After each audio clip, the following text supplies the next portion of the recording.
Hola, hola, bienvenidos a todos. Soy César Aquino y estoy muy feliz que nos acompañen en este espacio donde la conversación fluye y donde la verdad es el ingrediente que no nos puede faltar.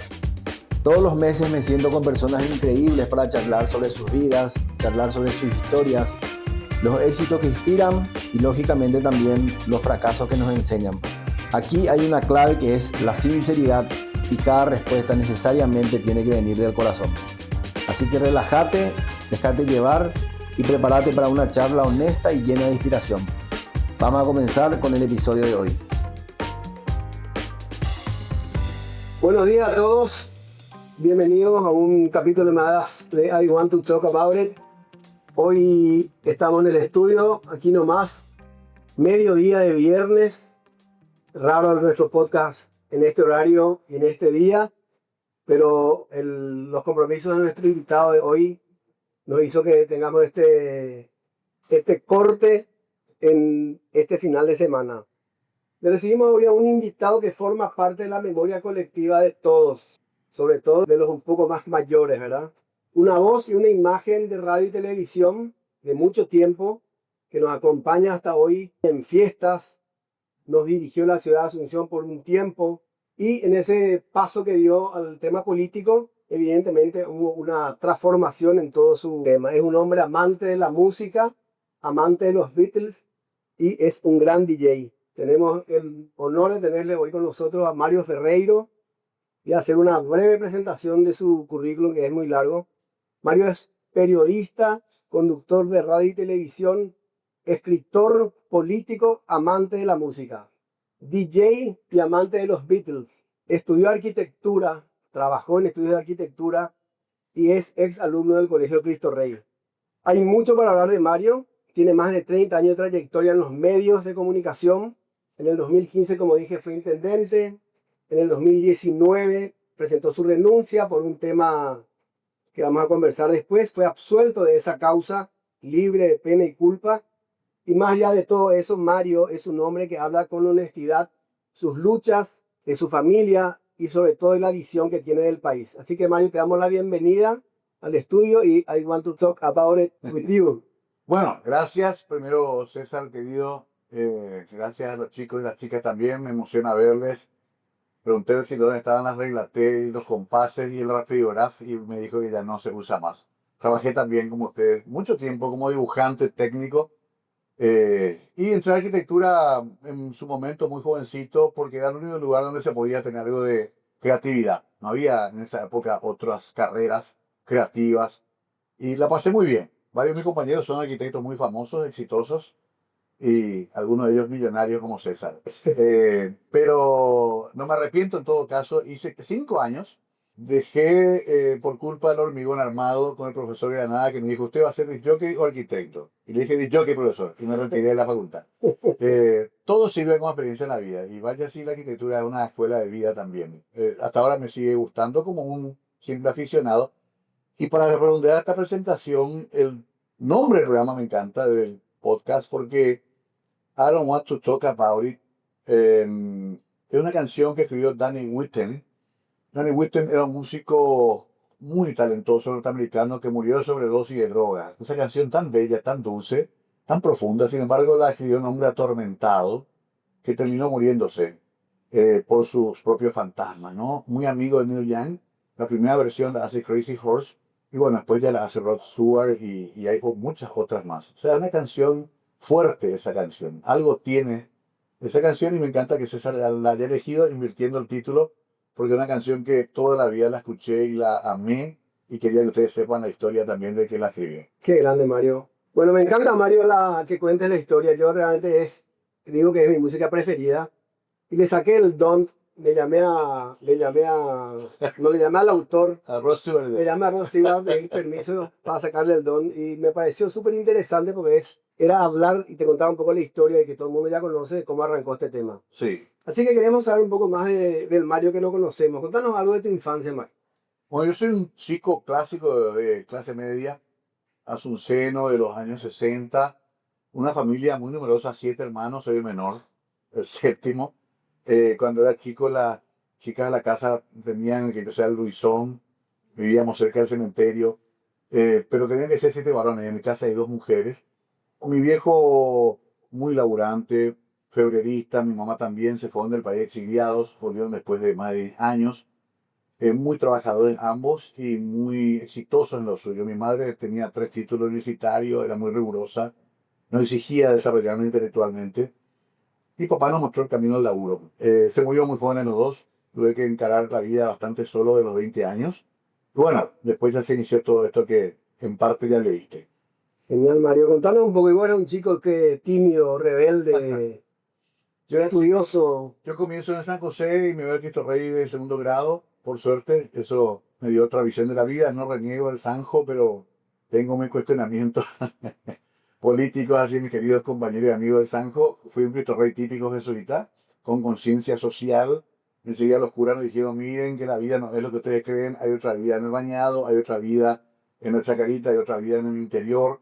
Era la dictadura muy fuerte de General Stroessner. Y agradezco mucho que esos 11 años en Cristo Rey me dieron una ética para enfrentar la vida y también me dieron mis hermanos de vida, que son los compañeros del colegio. Así que soy un típico producto de la clase media de Asunción, que bueno, que después hizo una cantidad de cosas, ¿verdad? Pero esa, si uno encuentra su raíz o busca su raíz, creo que están esos años de formación en el colegio. ¿Cómo descubrí el tema de la comunicación? De algo de época de colegio, que había algo, en el colegio había algo de tema de cine, con Montero, etcétera. El Cristo Rey es una usina de charlatanes, perdón, de periodistas. Gustavo Com, Carlos Martini, Carlos eh, Peralta. Carlos Peralta, Martina Edo. Sigue, hasta ahora siguen apareciendo el Cristo Rey. Este muchacho Heiseke, son todos Cristo Rey. Cristo Rey siempre potenció mucho la comunicación, nos dio mucha posibilidad de hablar, de dialogar, de debatir. Esa escuela la tienen hasta ahora, por suerte, los jesuitas. Y de, sobre todo, disentir y discutir sobre temas interesantes. Y yo me olvidé rápido porque como ya me gustaba hacer eso y me gustaba escribir, encontré por ahí cómo ir salvando los años, pues no era tan bueno en otras cosas.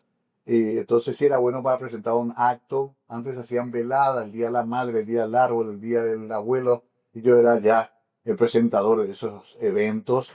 Y ahí dije, acá tengo una beta interesante. Hablando puedo llegar a pasar todos los grados y sin estudiar demasiado. O sea, tímido no fuiste nunca. No, es raro, porque el disc-jockey, el locutor y el animador y el periodista es tímido en otros aspectos. Y justamente ingresa a ese mundo para combatir esa timidez. Ah, mira. Sí, claro, no. No era tan winner con las chicas, por ejemplo, que Torrey era solamente varones. Imagínense el horror de hacer 11 años de colegio solamente entre varones. Una cosa medieval. Pero así era la Asunción, así era Paraguay en los años 60, 70. Pero estaban en el corazón de María en la esquina. Claro, íbamos, nos enamorábamos de la maestra, de las monjas, de lo que fuera, nos enamorábamos, o íbamos a la Providencia. Pero imagínense cómo cambió esta sociedad, que era hasta pecaminoso de que haya mujeres en una clase con hombres.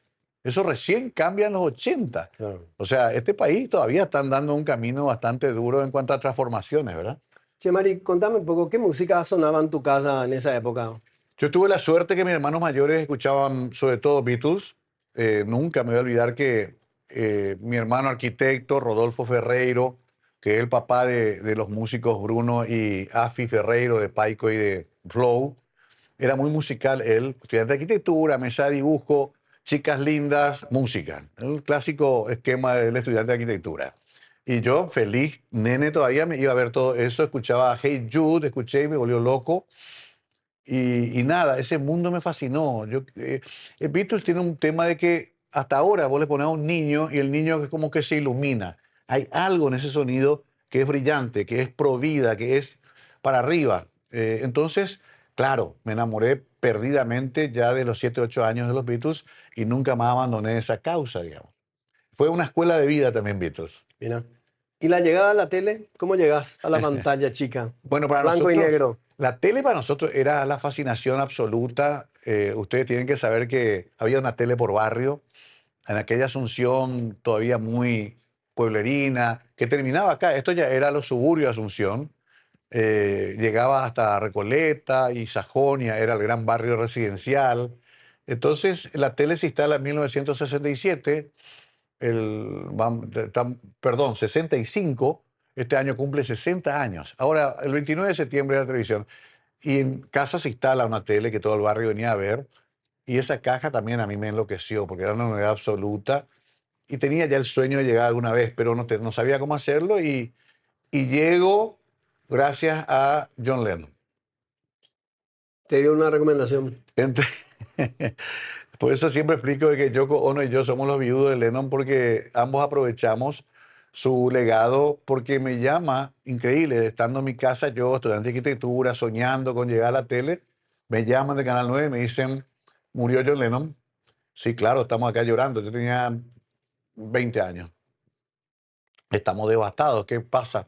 Queremos que vos vengas a hablar de Lennon a un programa porque dicen que uno de los que más sabe del asunto. Yo no podía creer, le avisé a mi mamá, que era mi fan número uno, y me voy un diciembre de 1980, hace 45 años. 8 de diciembre. Claro, muere el 8 y el 9, ponerle que me voy a hacer el programa. Buenas tardes, Susana, un programa hogareño para señoras a las 5 de la tarde. Me preparé, estudié mi Susana lección. Ibáñez Rojas. Susana Ibáñez Roca, una de las pioneras. Y me voy y me dicen, tenés 5 minutos para hablar de Lennon, poner un disco, poner la tapa del disco y hablar. Nunca lo había hecho. Y lo hice, no sé, me inspiró Lennon, no sé, me mandó una especie de bendición y les gustó cómo salió. Les gustó y al terminar me dicen, vení mañana otra vez. ¿Y qué voy a hablar? Me dicen lo que quiera, de música, trae otro disco y seguí hablando de música. Y se me crea una cápsula de 5 minutos diarios para un chico de 19 años. Por supuesto, ni se hablaba de sueldo, yo era capaz de pagar para salir, pero yo feliz, llegué a Hollywood, llegué, y bueno, ¿quién lo creería que a partir de esa vez nunca más me fui de los medios? Qué increíble. Así comenzó, era en blanco y negro la televisión, me da un poco de vergüenza decirlo, era en blanco y negro y había que esperar 10 minutos que se caliente la tele para que salga la imagen. Y había un solo canal. Y un solo, claro. Hasta que llegó Canal 11, Formosa República Argentina. Claro, eso es importante que sepan.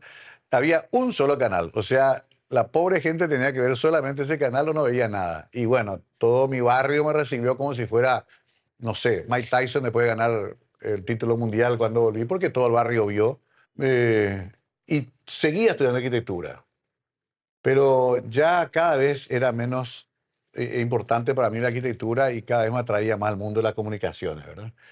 Ahí es donde se producen dos cosas, la muerte de mi padre en agosto de 1980 también y, y la premonición del profesor Granada, ingeniero él, que me obliga a definirme entre ser DJ. DJ, comunicador, DJ pues siempre más despectivo, o un honorable arquitecto. A lo mejor la arquitectura se salvó de algo grande.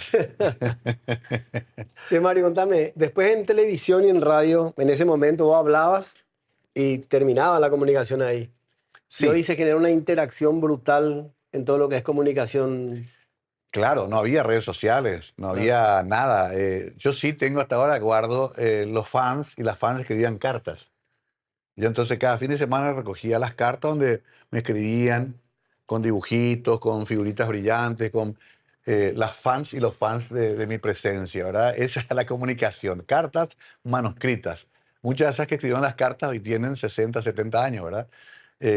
Crecí con ellas y con ellos.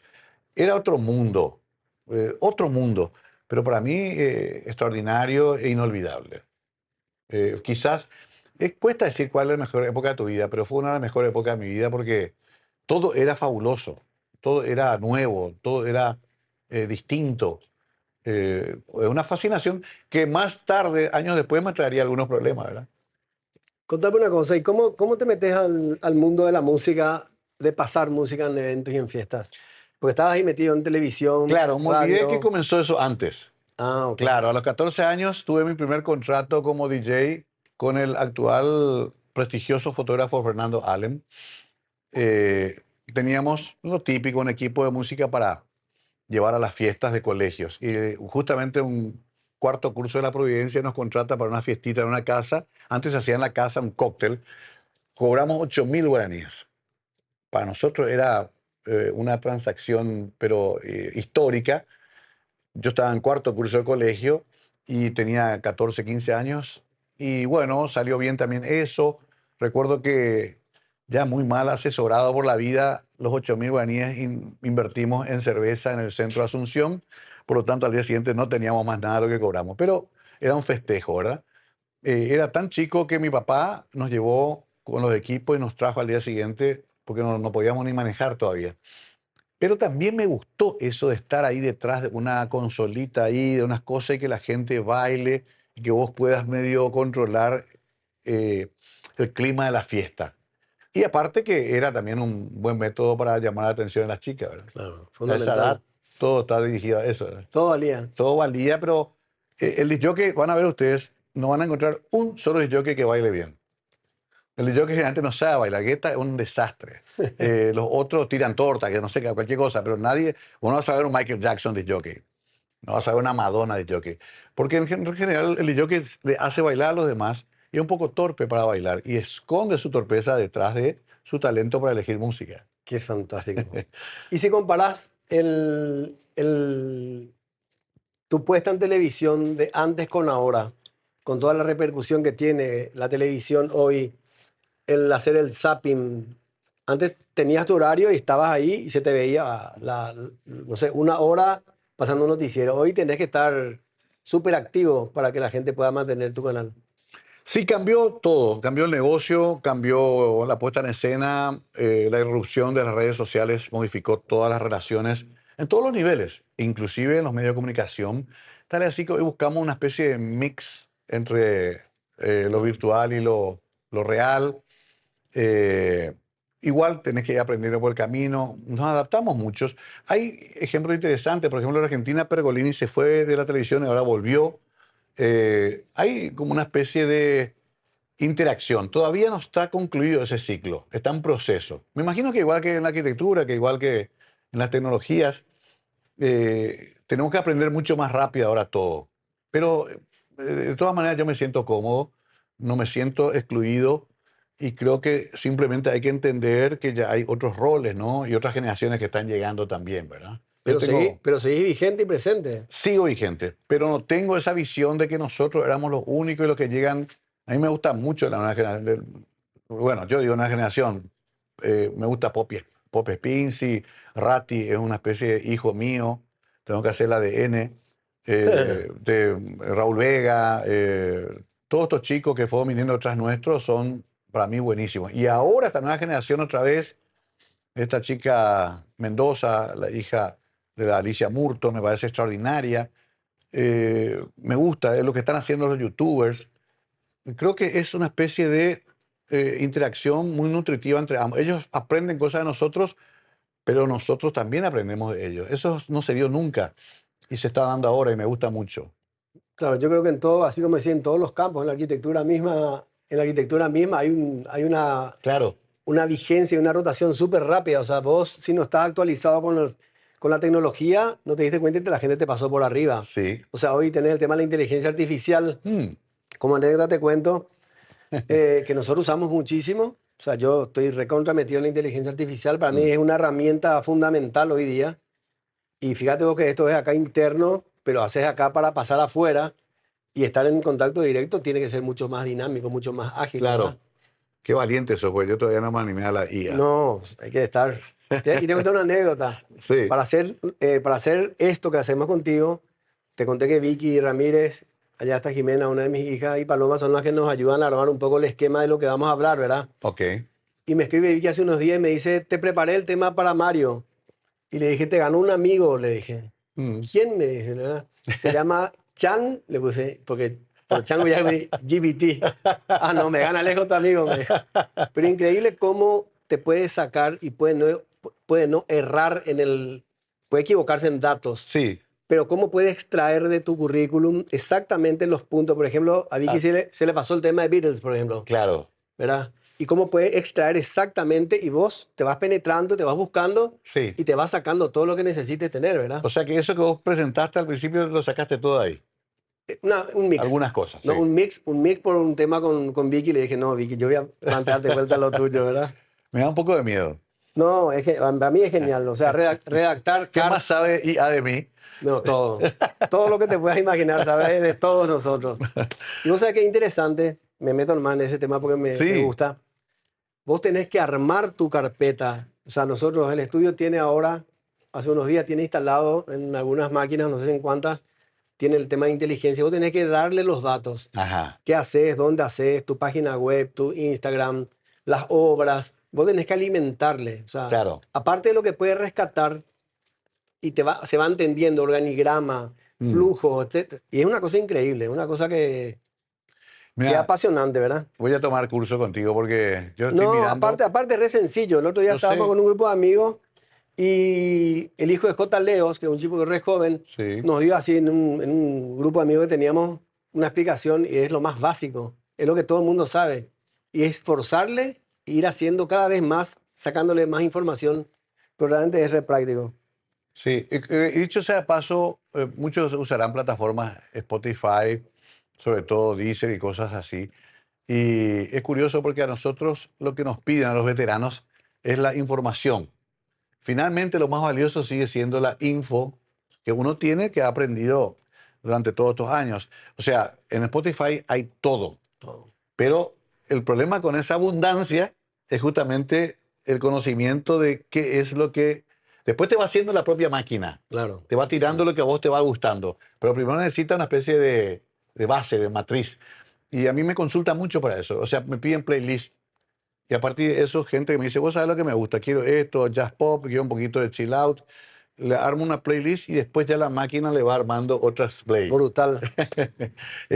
Así que nuestro laburo se metió también. Saltamos a tu rubro con saco y corbata. Nos Sí, vamos un poco al tema político. dale. 2013, Sí, te candidatas a presidente de la República. ¿Cómo, sí. quién y por qué te motivaste a dar el salto ese? Bueno, a ver, hay que explicar primero que mucha gente se sorprendió, pero yo siempre tuve un pensamiento político. Mis padres, como le dije, eran febreristas, que era una opción medio transgresora para su época, 1936, 1947, se van exiliados. Yo en casa toda la vida se habló de política, por eso que mi hermano Adolfo también fue senador, otro hermano mío, concejal departamental en Itapúa. En casa se bebió siempre política y siempre se tuvo la noción de que el Paraguay es un país muy injusto y muy desigual. No descubrimos nada, ¿verdad? Falta irse a los semáforos para entender de que, por un lado, hay un crecimiento de la macroeconomía extraordinario que celebramos todo y por otro lado, es un país muy injusto, ¿verdad? Una pésima distribución de los recursos, alta corrupción.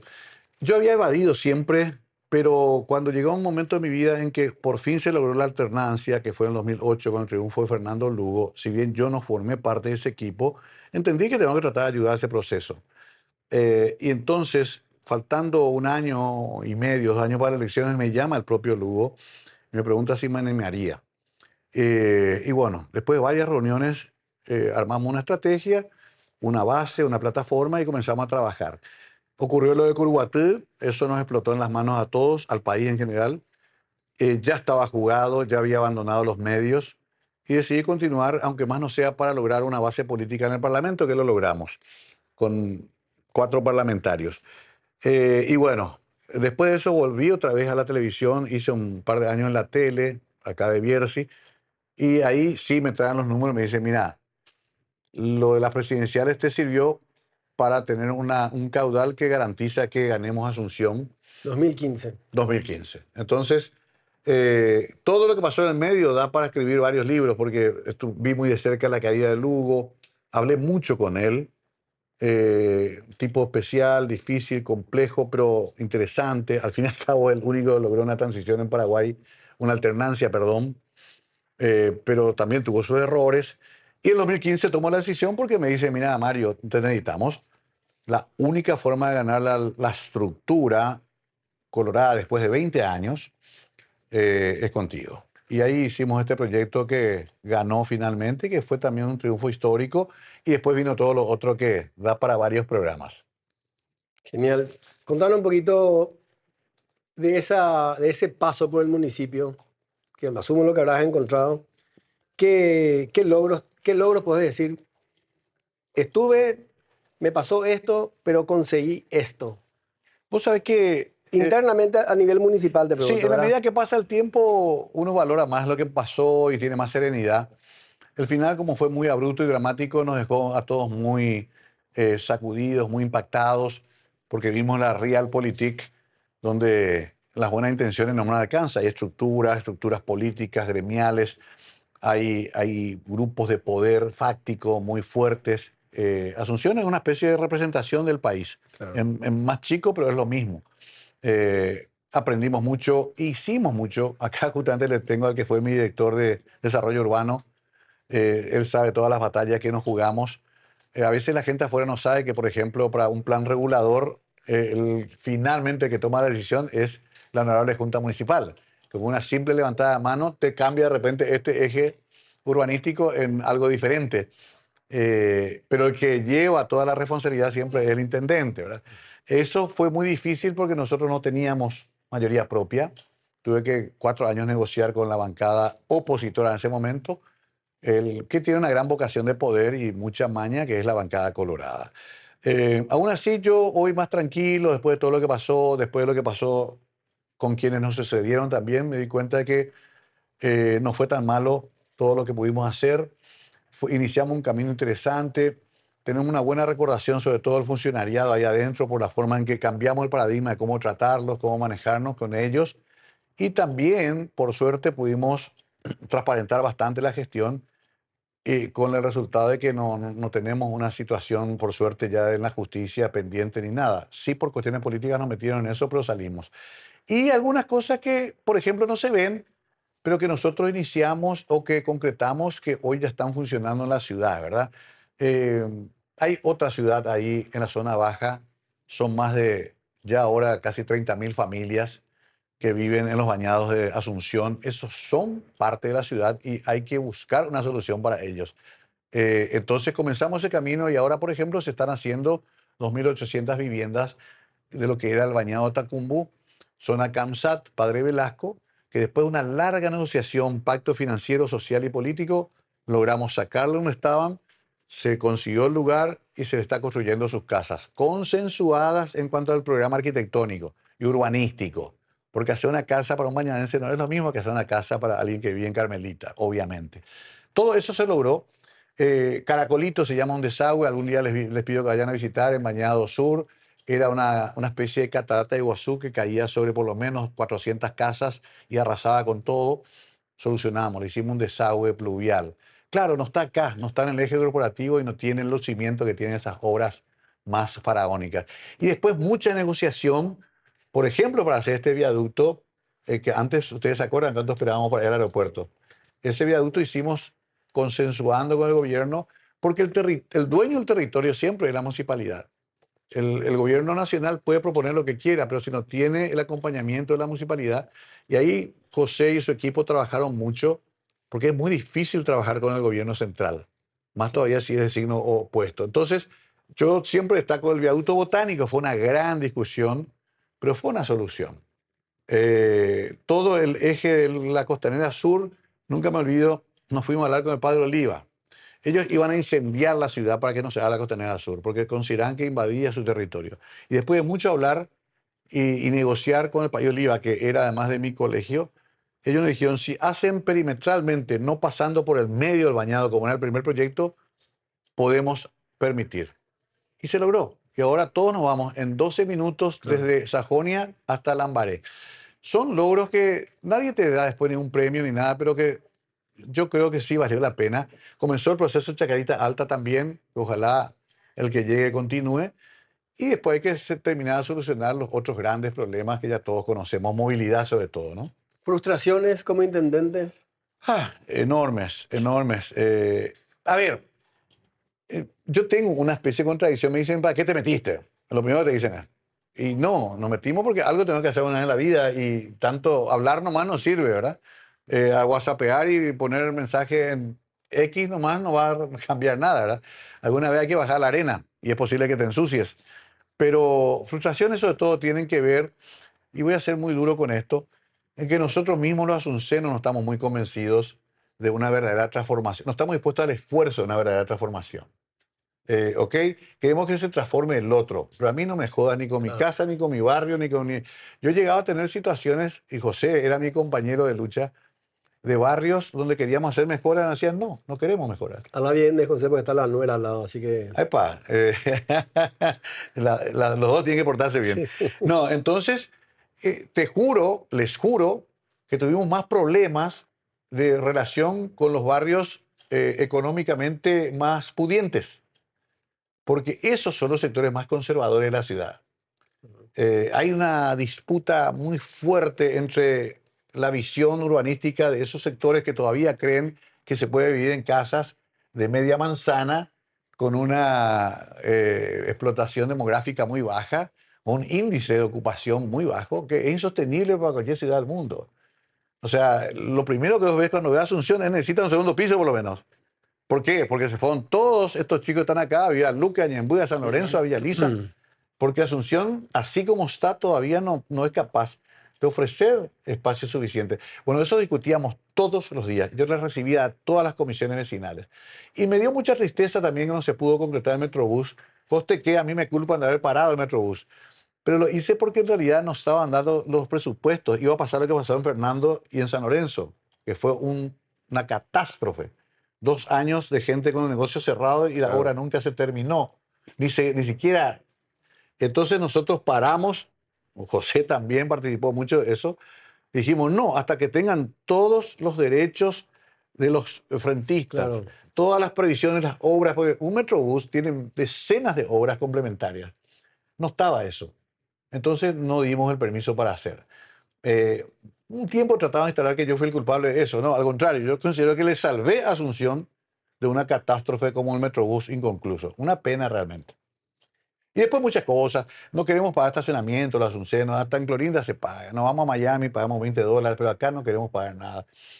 Quizás que porque también la ciudad nos lo ofrece a cambio de ese pago algo mejor. Pero fíjate vos, hasta los centros comerciales tienen miedo de cobrar. O sea, ahí Exacto. ahora va a empezar y hay todo un proceso. Sí. O sea, no tenemos Esa cultura es lo que no esa tenemos. cultura. Y entonces se produce una ciudad inviable en la cual un señor viene a las 7 de la mañana, estaciona su auto y lo retira a las 7 de la tarde. Claro. No hay movilidad. Claro que también te dicen, si hubiera mejor transporte público, tomaríamos un tren de cercanía, ¿verdad? Claro que también te dicen, si tuviéramos otro tipo de calles, vendríamos en autos compartidos o en plataformas. Pero está difícil, Asunción. Y algo final que me parece importantísimo, ustedes, que Asunción hay que entender como un área metropolitana que incluye a 13 ciudades más. Claro. Eso, cuando decimos Asunción, desastre. No, el desastre viene de Luque, de Ñembuy, de San Lorenzo. El caos urbano, No se puede resolver solo acá. toda esa mancha, que además Absoluto. crece todos los días, si no se resuelve en un trabajo conjunto, los raudales, el raudal nace en los famosos arroyos Lambaré, Itaú, todos estos arroyos Ferreira. Esos se vuelven ríos caudalosos en cada lluvia y eso baja de las otras ciudades. Asunción ya es la desembocadura porque está la bahía y el río. Entonces nos llega todo el flujo enorme de agua y de basura de todas las otras ciudades y no tenemos un plan conjunto. Hay algunas ideas, hay planes de organismos internacionales, pero no logramos el consenso político, social y económico. Nos cuesta mucho la relación interinstitucional. Es impresionante. Un detalle, cada vez que pisen un bache, que yo también, ahora ya puedo decir, le puteo al intendente, ¿verdad? Antes me puteaba a mí mismo. Si no se arregla el tema de las aguas subterráneas, Asunción, va a ser mentira cualquier operativo de recapado o bacheo. Mentira. Eso es tirar plata y plata y plata, porque el agua, ustedes saben, son profesionales, siempre va a terminar rompiendo hasta el cemento, si es que no está bien organizada su distribución subterránea. Y preguntamos, el BID tiene un plan, ahí te quiere entregar la carpeta y todo, te dice, ¿cuánto cuesta esto? ¿Cuánto cuesta solucionar todo el sistema de aguas de Asunción y Irán Asunción? $1.000 millones. No, decimos, pero mientras esperamos, porque se puede hacer por segmento, gastemos $100 millones por año en eso, se sigue deteriorando todo. Entonces tenemos en el eje corporativo de la ciudad hermosos edificios, pero la calle, la avenida Santa Teresa, por ejemplo, inundada. Un despropósito, ¿verdad? Pero no logramos el pacto social y político. Ojalá algún día tengamos el intendente y el presidente que digan, Asunción es lo más importante, vamos a darle lo que se merece. Encarnación, que tanto admiramos, estuvimos haciendo la investigación el otro día en la radio, ya invirtió, gracias a Yacyretá y a un plan de casi 20 años, $1.000 millones. 800 para no ser tan 800 millones de dólares costó esa ciudad hermosa que tenemos en Encarnación, que los puso Yacyretá. Bueno, Asunción necesita lo mismo y más porque es más grande. Totalmente. Estando ya dentro, Mario, de la MUNI, después vamos a saltar de tema. ¿Qué crees, a pesar de la buena voluntad, las ganas, el deseo de un gobernador, de un intendente, que no se puede cambiar desde adentro? Bueno, mira, una vez Alfredo Jaegli me dijo, rompe toda la estructura, echa al 50% de los empleados y que te quemen el edificio y vos que mata adentro. Alfredo tiene un Lamborghini, está más cómodo que yo y puede aguantar esas cosas. Le dije, Alfredo, no puedo. Intentamos algunas reformas internas, logramos otras. Por ejemplo, metimos el concurso de mérito para el ingreso a la función pública, esas cosas, ¿verdad? El sistema siempre logra otra vez imponerse. Cuando sacamos casi 600 personas en el primer año, 300 se reintegraron por orden judicial. O sea, hay una especie de mito. Se cree que echando a la mitad de la gente de la municipalidad, Asunción ya va a ser Curitiba. Wrong, no es cierto. Cuidado con esas falacias que de repente instalan las campañas. Sí, son todos unos bandidos, son todos unos vagos, echar la mitad y ya. No es tan sencillo, ojalá fuera tan sencillo. Igual si querés sacar la mitad de la plantilla, que hoy es más o menos 9.000 en la Intendencia y 3.000 más en la Junta, 12.000 funcionarios, tenés que tener un plan de financiación de esa reducción de personal. O sea, si vos decís hoy, no va a pasar, ¿verdad? Acá al contrario, cada vez más gente, pero si vos decís, tiene que ser la mitad de estos chicos, bueno, le llamás a cada uno, esto te corresponde, ¿estás de acuerdo? Sí, se le da la liquidación. Para hacer eso en la municipalidad, nosotros calculamos una reducción mínima inicial de una 10% de la plantilla, necesitamos así como 40 millones de dólares. No lo tenemos. Entonces, bueno, golpear al Banco Mundial y decirle, che, tengo este plan, financiame esto y reduzco.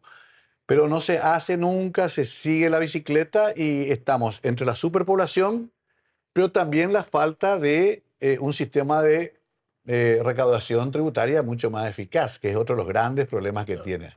Ese es uno de los talones de Aquiles. Y finalmente, también lo sabe Segales, otro de los grandes problemas es la formalización de la tenencia de la propiedad. Asunción tiene decenas y decenas de terrenos irregulares, Totalmente. terrenos fiscales, terrenos seccionales puestas en plazas, entidades privadas ocupando. Manzanas enteras, Asunción, están con una especie de limbo jurídico en el cual no son ni de los propietarios ni de la ciudad. Cédula marrón, le decía un asesor mío. Y entonces, bueno, nos falta decir, el Asunción Golf Club no se puede todavía ocupar. Y ya se ganó el pleito hace 20 años. Entonces, esos son los grandes temas que no va a ser fácil y yo confío que esta gente que va a venir ahora lo pueda hacer, espero. Arrancabas la televisión, tus primeros programas en vivo. ¿Qué te fue más complicado, eso o dirigir Asunción? No, yo todo lo que sea espectáculo, show, entretenimiento, me sale del alma. No, Asunción, hay que reconocer que es complicado. Igual, eh, reitero, ya van a ser 10 años que nos fuimos ahí, poco menos. Pero hoy sí valoro muchas cosas. Por ejemplo, financieramente teníamos un orden porque teníamos un equipo. Estaba Mike Rejalaga, estaba Oscar Urué, que es ministro 2 periodos ya de gobierno, como un alto jefe de la parte de finanzas, Braulio Ferreira, técnicos. Tuve esa suerte y esa visión de poner técnicos en los lugares sensibles. Por eso hoy no tengo un problema personal financiero.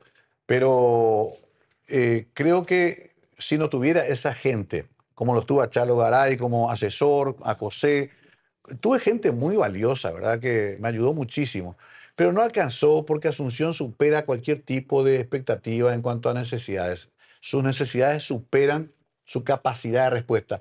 Y tiro una idea final ahí sobre esto. Ya lo hacen otros países. Asunción necesita un jefe político, que debe ser el intendente electo, y un gerente de la ciudad.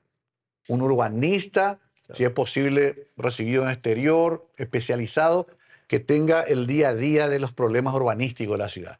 No puede el tipo que tiene que atender las tensiones políticas internas, que el concejal, que los 14 sindicatos, ese tiene que atender el intendente. Ahora, el problema del tránsito, que el otro día pasé por acá, fue terrible, eso a las 5 de la tarde, Brutal. brutal. Traté de salir ahí de un nuevo lugar que se llama Trip, hasta 1 de marzo me tomó 1 hora y media. Eso tiene que hacerlo un técnico, que tenga un buen sueldo como un CEO de una empresa, que esté calificado y que dirija la ciudad desde ese punto de vista. Por ahí tendría que venir.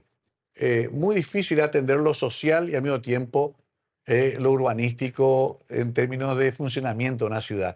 Quizás ese sea el camino. Algunas ciudades ya lo están haciendo. Mario, tenés mucha generosidad con la gente, siempre digo, porque decidiste hablar de tus luchas internas, tus luchas personales y el tema de la adicción. En tus canales, en entrevistas que haces, libremente contás todo ese proceso que viviste y que hoy es una lección para mucha gente. ¿Qué te llevó a asumir eso y decidir salir a contarle a la gente? Bien, primero te agradezco porque yo siempre quiero hablar de esto. Primero te agradezco y quiero explicar de que yo no soy una especie de autoridad en la materia. Ojo, porque confunde un poco el tema de las redes sociales, te expone mucho y mucha gente dice, llévala a Mario, él le va a curar a tu hijo. Eh, no es el gurú Maharashi. Quizá la hermana Regina tenga ese poder porque es una mujer extraordinaria, ya con 92 años, pero que ya hizo también su tarea. Ella creó los grupos de narcóticos anónimos y alcohólicos anónimos hace mucho, 50 años de alcohólicos anónimos, por lo menos 20, 25 años de narcóticos. Yo ingresé a ese programa ya grande, a los 42 años.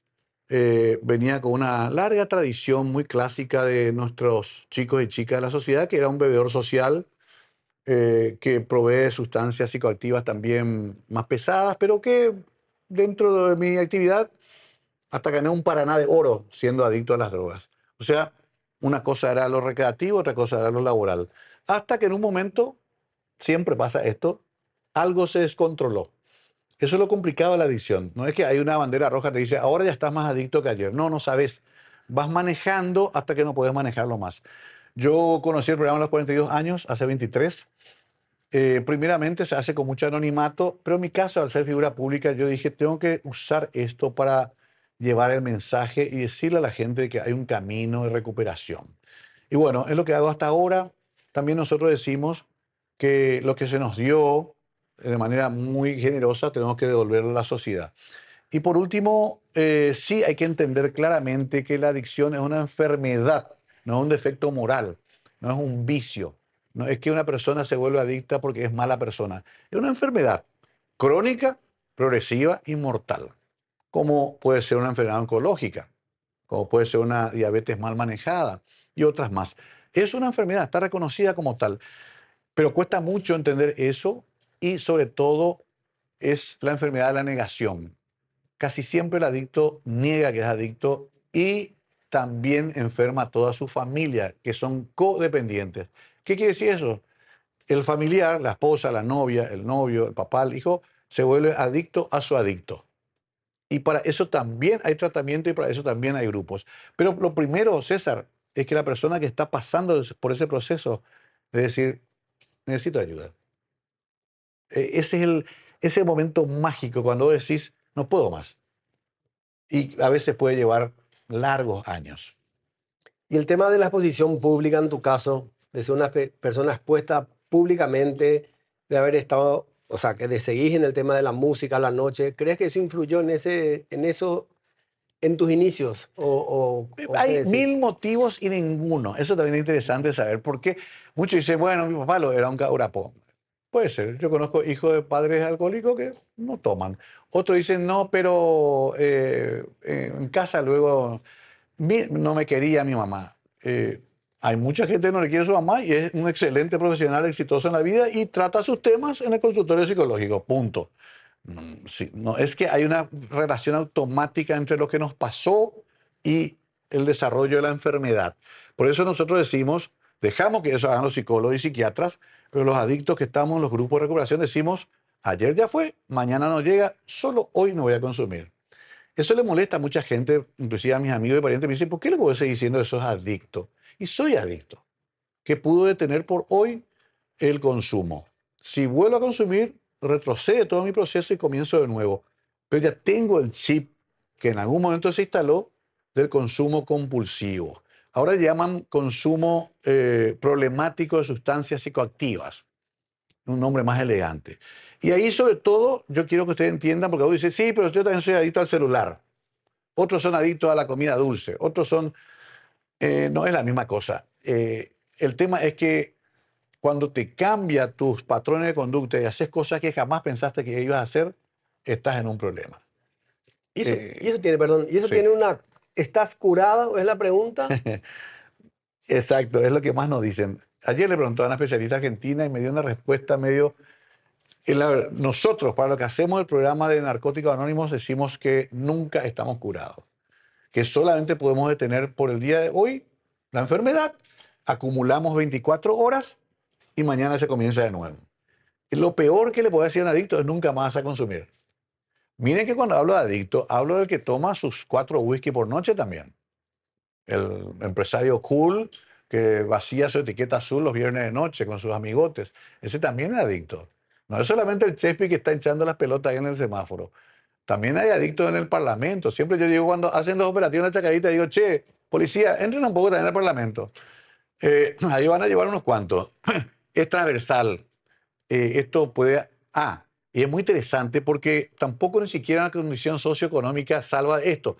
Yo siempre explico que Michael Jackson no se hubiese muerto si era por plata nomás. ¿Ok? Kurt Cobain no se hubiese metido un balazo en la cabeza en su momento de mayor éxito, destinado a ser una grandeza de la humanidad con Nirvana. Se mete un balazo. Eso es lo que produce. Por eso se habla de enfermedad crónica, progresiva y mortal. Es una gran enfermedad. Es un diagnóstico de un adicto. Es casi como decir en la casa, bueno, tengo un cáncer de páncreas y tengo que hacer algo. Solo que cuando tenés un cáncer de páncreas te vas a San Pablo, le haces una apoyada, te vas a hacer tus rayos, quimioterapia, te tratás de salvar. Cuando sos adicto a la cocaína, a cualquier sustancia, decir, no, quizás la mejor idea sea meterle más. Rarísimo. Ahí se dan cuenta. Y es una enfermedad también muy importante. Física, porque te comienza a hacer pelota, se nota.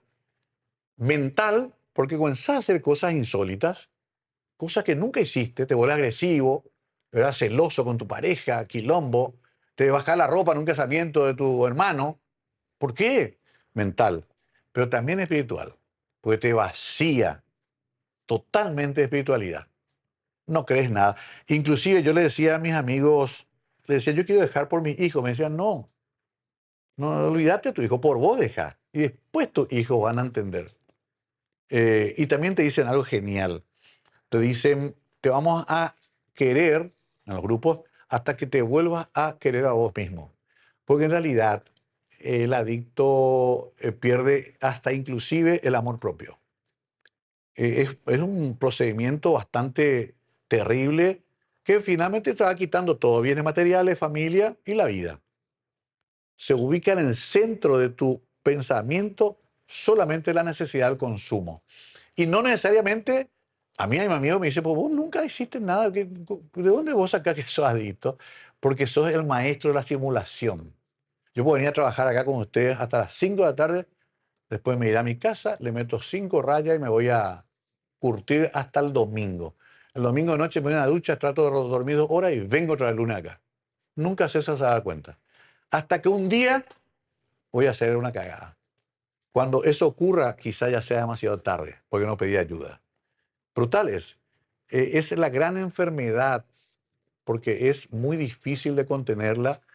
Y bueno, ahí podríamos hablar también de las metodologías, ¿verdad? Mario, ¿y hiciste televisión alguna vez estando... Bueno, sí, me da risa porque ayer tuve una entrevista con una gran especialista argentina y yo siempre consideré la marihuana una droga medio tontuela, divertida. Nosotros, pues, una macana, un porro, es una estupidez. Es menos que 3 cervezas. Nadie se murió de sobredosis de marihuana.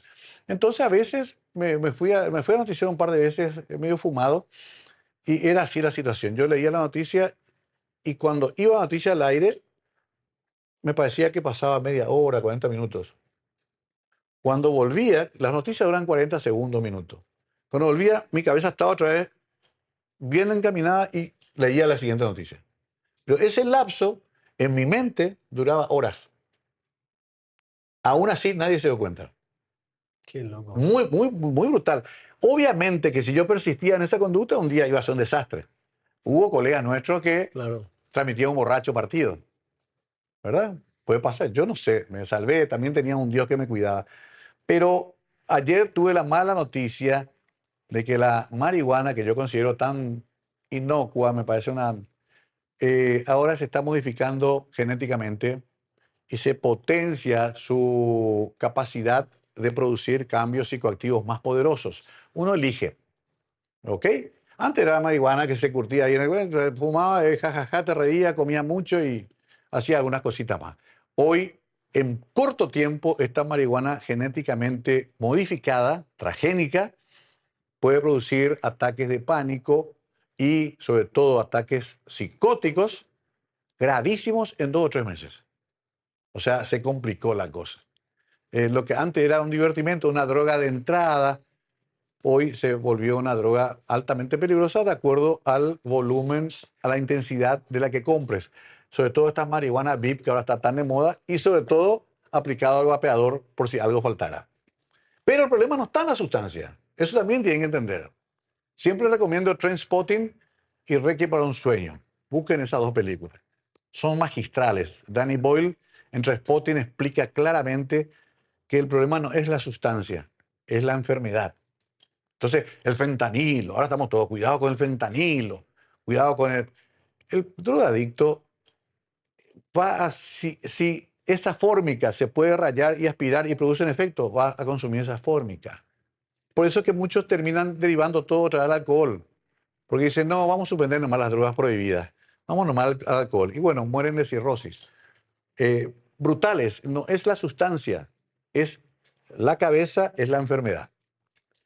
¿Y en tu círculo íntimo te llegó a afectar esto? ¿O tipo en la televisión lograste...? Mira, es un maestro de la simulación. Yo nunca me afectó ni mi trabajo. Sí tenía excusas, eso es típico. Hola, César, estoy resfriado, hoy no voy a poder irme a la oficina. Bueno, te dice la primera, la tercera, te dice, che, te resfriaste toda la semana. Pero iba zafando. Y el problema es que también el adicto va formando un nuevo círculo de amigos que también consumen. ¿Ok? Y se basa la amistad solamente en el interés de tener la sustancia. Es una amistad, por cierto, muy falsa, muy vacía, que desaparece el día que uno se muere o el día que uno abandona la adicción. De mi amigo de consumo no quedó casi ninguno. Bueno, 4 se murieron muy trágicamente, 2 de sobredosis y 2 por suicidio. Me quedé yo solo, de los duros, de los que estábamos en el grupo cerrado. Y los amigos normales, entre paréntesis, sí, uno va recuperando, pero con ciertos cuidados. Porque, por ejemplo, nosotros no podemos quedarnos a amanecer con un grupo de amigos que está vaciando una botella de whisky. Tengo que retirarnos antes. Uno, bueno, en los grupos te enseñan.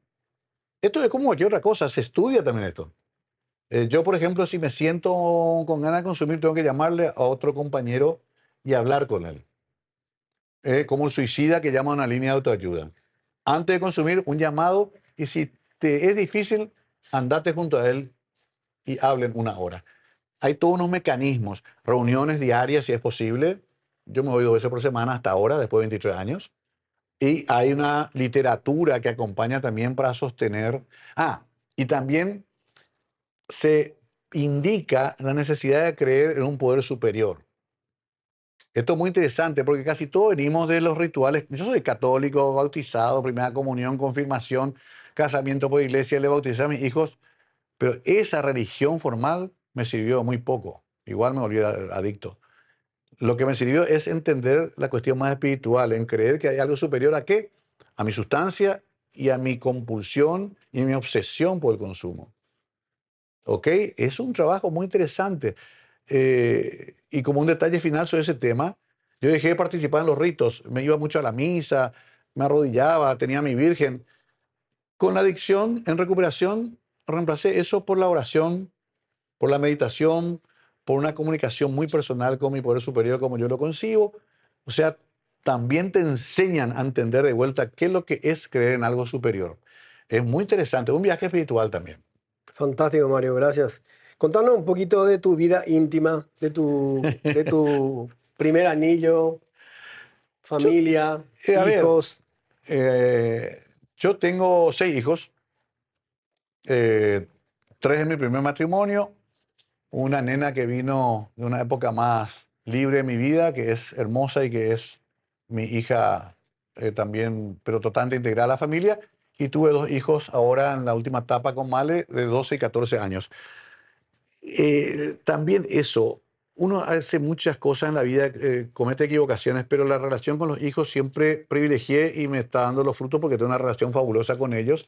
Los mayores, los 4 mayores saben totalmente esta historia de adicción y los menores ya me conocen recuperado, pero fue muy importante porque una de las cosas que te indican también es que es muy interesante cuando uno comienza la recuperación, tener que sentarte frente a tu señora, ex señora, a tus hijos y decirle perdón por todo. Esas son las enmiendas. Y no siempre te perdonan. Y yo eso por lo menos lo logré a tiempo. Me salvó ahí la campana y lo hice a tiempo. Y hasta ahora mis hijos grandes, los domingos me dicen, está en tu grupo, papá. Porque todavía tendrán en el subconsciente algún recuerdo de que papá era medio raro antes. Eh, y nada, los hijos bien y bueno, parece que soy mejor papá que marido. Me dio risa. Creo que Eh, todos tenemos mejor vocación para eso, Mario. ¿Verdad? Y normalmente ocurre eso. O sea, y tu relación con tus hijos fantástica siempre. Con Siempre los 6. con los 6, ¿Y los dos. planes de un séptimo ya no? No, no, no, no, no. Ya está bien, ya está todo cerrado, pero tengo 6 nietos también, ya otra etapa también de la vida. Y amigos, sí, amigos de hierro de toda la vida. Es una suerte de capital también que me salvó mucho, que me ayuda mucho. Sobre todo en la caída política fue muy importante saber quiénes eran los amigos y quiénes no eran. Totalmente. Te diré que desaparecieron muchos, entre comillas, Amigos. amigos. Bueno, por ejemplo, hasta Stroessner la abandonaron después de 35 Claro. años, porque no es amigo, ¿verdad? Pero muchos que estaban todo el día y que Mario, vos sos el mejor, vos sos el más lindo, nunca más después ha tenido el teléfono. Pasa. Inclusive tengo amigos, ex amigos que me negaban trabajo cuando necesitaba, porque al salir de un puesto público sin robar, cualquier ser humano necesita trabajar para seguir viviendo. Y algunos me dijeron, no, no, me sorprendió. Así como también aparecieron gente que tenía muy poca vinculación conmigo que se pusieron a disposición para ayudarme. Es una linda lección también la caída política. Totalmente. Sí, ahí se aprende bastante, una escuelita bastante severa. Y el Mario Ferreiro de los fines de semana, escucha Beatles siempre, pone música, pasa disco, ¿cómo se entretiene? Está pasando algo muy, muy curioso, que hubo, después de la pandemia, hubo un renacer de... La gente quiere fiesta, quiere entretenimiento, quiere dispersarse un poco, quiere... Y entonces hay un auge a través del trabajo. A mis juveniles 66 años trabajo igual que a los 25 y todos los días. Hoy tengo una actividad, mañana en Ciudad del Este, una especie de cartelera de shows, pero me gusta hacerlo. O sea, puedo estar cansado, pero anoche estuve en Colombo, me divertí mucho, acá cerca. A veces estoy en una pista bastante popular, como estuve en Patio Ramoncito de Limpio, donde bailamos cachaca y rock and roll. Me gusta eso de estar con la gente en un lugar donde la gente está feliz. Hay algo ahí muy lindo. Una interacción brutal también. Sí, y la gente está y hay mucho cariño también de la gente. La gente valora mucho el hecho de que el famoso, entre comillas, venga ahí a estar con ellos en algo que es agradable, que es la música, la diversión, la fiesta, ¿verdad? Y sí tengo un sistema de que una vez terminada mi parte, retirarme por las dudas. Antes yo cerraba el boliche. Ah, Eso ya correcto. no puedo hacer más. Tengo que irme ya en su momento, ya está bien, ya tocaste, te besaron, te abrazaron, selfie y te vas a tu casita a dormir. Pero lo sigo haciendo, no sé hasta cuándo. La pasaba ahí en TikTok, hay una señora de 82 años que sigue pasando música. Le vi. Así Espectacular. que Me por ahí a lo encantó. mejor vamos, pero me encanta hacerlo y me da un ingreso también. Qué gusto. Mario, contanos proyectos que tengas en tu vida. ¿Tenés todavía algo que querés concretar? ¿Alguna idea, algún sueño? Sí, sí que bueno, eso porque si no hablamos todo pasado nomás. Traje acá 3 libritos de cuentos que yo escribí que voy a sortear con los chicos. Vamos, le voy a torturar con unos cuentitos cortos. Uno se llama El tranvía, otro La casa vacía y el otro Una noche más. Son todos cuentos muy personales donde yo transformo cosas que pasé en literatura, en ficción. Y ahora quiero hacer una novela.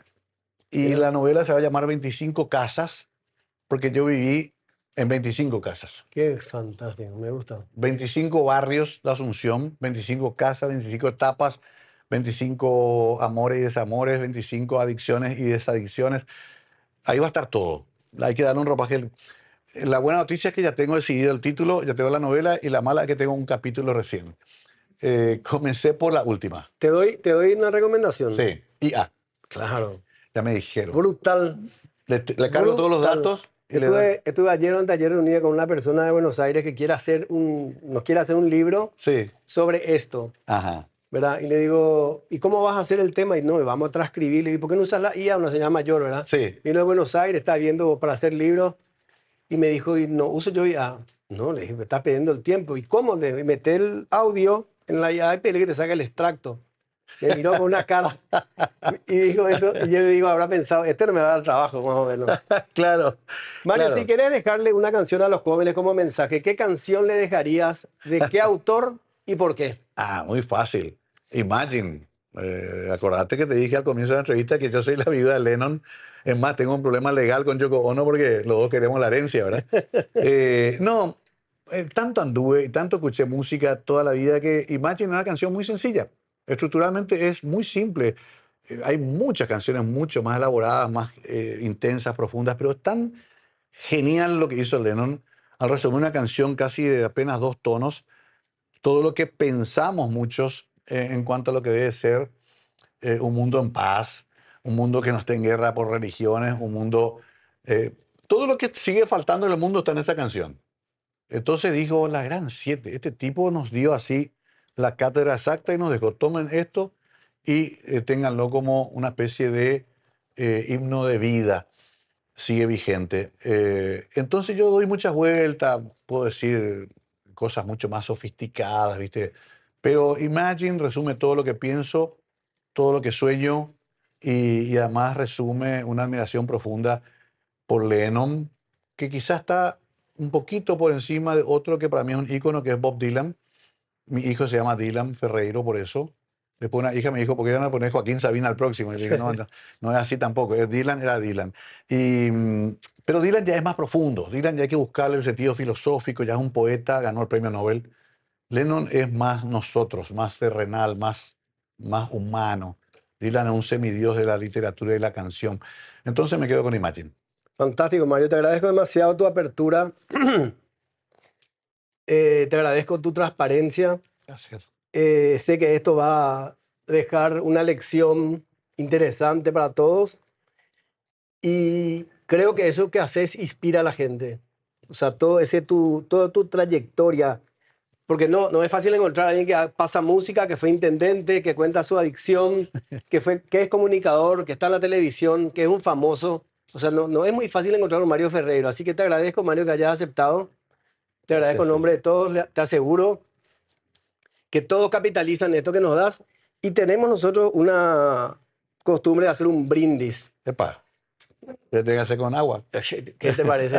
Obvio, los dos con agua. Quiero dejar ahí en esa cámara un mensaje también para ese muchacho que hoy dice voy a comprar 10 gramos y voy a reventarme. Se puede salir. Puede ser, metele nomás, no hay problema. Asumir las consecuencias. Pero yo te cuento que puede salir, de que hay una salida. Ese quiero dejar como brindis. Gracias, Salud. Mario. Salud. Gracias.